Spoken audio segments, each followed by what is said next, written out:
Mas, Celso, hoje, né? Hoje a gente sabe que você tem o seu laboratório ali na USP, participativamente um dos maiores produtores de ciência em reabilitação pulmonar, faz parte dessa equipe do CNPq. Mas dentro da sua atuação científica, assim, o que você está desenvolvendo de novo, os novos assuntos que você está pesquisando ou finalizando estudos que você começou há 2 anos que você conversou com a gente? Que pé que está o laboratório hoje? Então, o laboratório hoje está bem produtivo. Nós estamos terminando 2 ensaios clínicos. O ano que vem termina mais um. A ideia que a gente está fazendo agora é tentando entender quais são os melhores ou quais são as melhores terapias para pessoas com asma. E nós estamos entrando um pouquinho na tecnologia. Então, nós estamos desenvolvendo um aplicativo para pessoas com asma. Já está bem avançado. Me interessa muito isso. Como asmático, me interessa muito. Então, aí é um aplicativo que tem 5 funcionalidades. Controle da medicação, controle de sintomas, quantificação de sintomas, quantificação do controle clínico, vídeos educativos e tem uma gamificação e agora vai ter a atividade física, porque o último paper que a gente publicou e que fez um certo sucesso aí, foi aquele mostrando que o paciente com asma que anda 7.500 passos diário tem 2 vezes mais chance de estar com a asma controlada do que o que anda menos de 7.500 passos. Foi o Fabiano, inclusive, que liderou esse trabalho. E aí teve a Academia Americana de Alergia e Imunologia elegeu ele como o que muda a prática clínica no tratamento de pessoas com asma. Legal. Você sabe, uma coisa simples. Fizemos com o pessoal da UEL, é uma colaboração com o pessoal da UEL.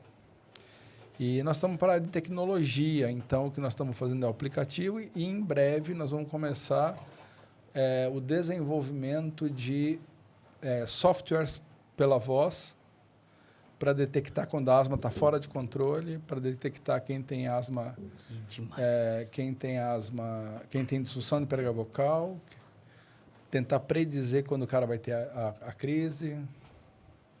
A fonação é um baita de um sensor de crise, né? Porque, na verdade, o que aconteceu foi o seguinte, durante a Covid, teve um grupo da matemática e estatística que estava desenvolvendo um software para detectar Covid pela voz. E aí eu lembro disso aí. E aí eles tiveram uma sensibilidade, uma especificidade de 85%, que é uma coisa bastante alta. Aí eu escrevi para eles e falei, não quer fazer um negócio desse com a asma? E aí a gente começou a conversar e agora eles já ganharam financiamento, a gente já está começando a desenvolver. A gente deve começar a gravar agora, daqui a uns 60 dias, começar a fazer gravação das pessoas com asma. Aí você põe o software no aplicativo no celular do paciente, a cada 2, 3 dias ele vai falando, ele tem uma série de coisas para ele falar, ele leva assim, e aí ele vai falar, e a ideia é que você consiga auxiliar o médico a ter, não é que vai diagnosticar asma, não é essa a questão, mas vai pelo menos tentar entender quando é que a asma está saindo de controle. Então, o próprio paciente, pela voz dele, ele consegue ir controlando isso. Antes de ir atrás, só quando ele tem uma complicação grave, né? Exato. Então, a coisa está aí por este caminho, assim. Seria um pouco a mesma ideia de acompanhar o peak flow ao longo do tempo, assim, Exatamente. Só que de uma maneira mais simplificada. Exatamente, pela voz. Exatamente isso. Legal que isso legal, aí. Cara.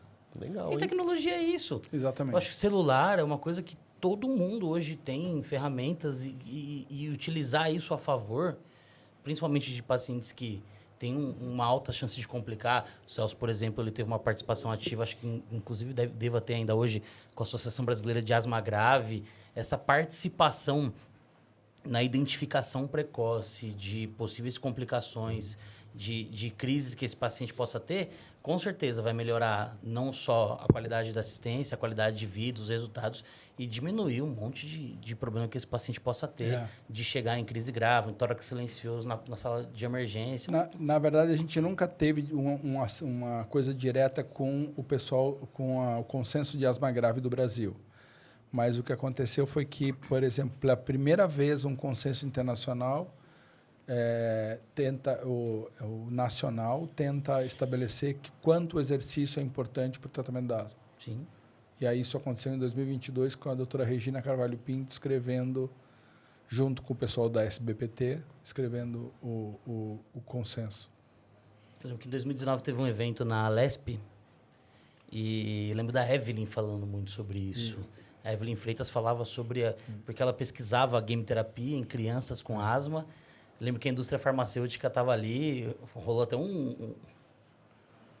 uma inspiração profunda, assim, porque era algo muito novo. Não é tão novo, mas talvez para a indústria, assim, seja desafiador, mas que faz muita diferença. Mas o ideal é fazer as coisas juntas, porque a gente fala, o paciente tem que andar 7.500 passos, ele só vai fazer isso se ele estiver bem medicado. Sim. Então, não é um substituto, é um adjunto. Ele tem que ter um controle agudo para ele fazer o controle crônico. Exatamente. Né? E que com certeza vai trazer um impacto direto na qualidade de vida. Interessante. Nessa questão do exercício, a gente tem diretrizes clínicas brasileiras, por exemplo, que levam em consideração o exercício e comparando em termos mundiais, tem diferença, assim? Não sei se eu entendi a pergunta, mas você não tem um consenso para quanto de exercício a pessoa tem que fazer. Isso não existe. Mas o que existe é, por exemplo, no GINA, que é o Guia Internacional de Asma, ele não fala do exercício de maneira benéfica. Ele não fala. Ele não recomenda o exercício? Não. Essa era a minha dúvida. Todas as vezes que você põe a palavra exercício, e eu já fiz isso, no consenso, ela está sempre falando para você tomar cuidado com o exercício, os cuidados que tem que tomar com o exercício. Entendeu? E o que ele fala é do physical activity. E ele sugere a atividade física e não sugere exercício. Eu acredito que, no fundo, isso seja um desconhecimento deles, do ponto de vista de técnica de exercício. E pela primeira vez agora, em 2024, o GINA falou sobre a importância da reabilitação pulmonar para o paciente com asma. Mas é uma coisa muito pequena, ela não fala quanto, não fala intensidade, não fala nada. Só citou e falou que, olha, existem evidências de que a reabilitação pulmonar pode ser benéfica.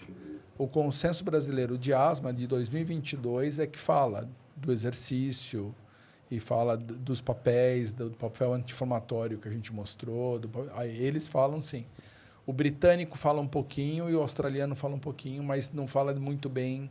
Então, não tem assim de você dizer quanto tem que fazer, nem a intensidade, nem nada disso. Caramba, a gente espera que agora o GINA de 2025 saia os 7.500 passos. Eu achava que isso era uma coisa bem estabelecida.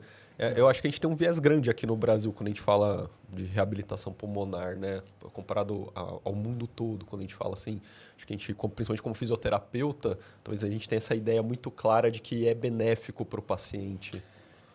Então, isso é uma dualidade incrível, porque se você olhar de toda a fisioterapia respiratória, incluindo o UTI, estou falando de toda, a reabilitação pulmonar é a única que está fechado o consenso do Cochrane.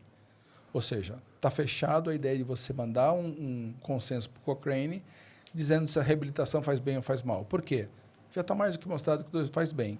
Desde 2015 isso. Nossa, então faz apenas 9 anos. Apesar disso, o número de centros é pequeno. Então, se eu não me engano, o professor Jardim mostrou numa publicação dele que existem 215 centros na América do Sul, sendo, se eu não me engano, 150 no Brasil, e a maioria deles ligado à universidade, à faculdade, coisa do tipo. Eu vi o mapazinho que tinha os países da América do Sul. O Brasil destoava até pelo próprio tamanho do Brasil, mas tinha países que tinha um centro e tinha países que não tinha nenhum centro. Exatamente isso. Conheci um grupo no interior que está iniciando um centro de reabilitação cardíaco. Eu falo, por que vocês não introduzem reabilitação? O pessoal é meio reticente, o paciente pneumopata complica muito. Eu falei, cara...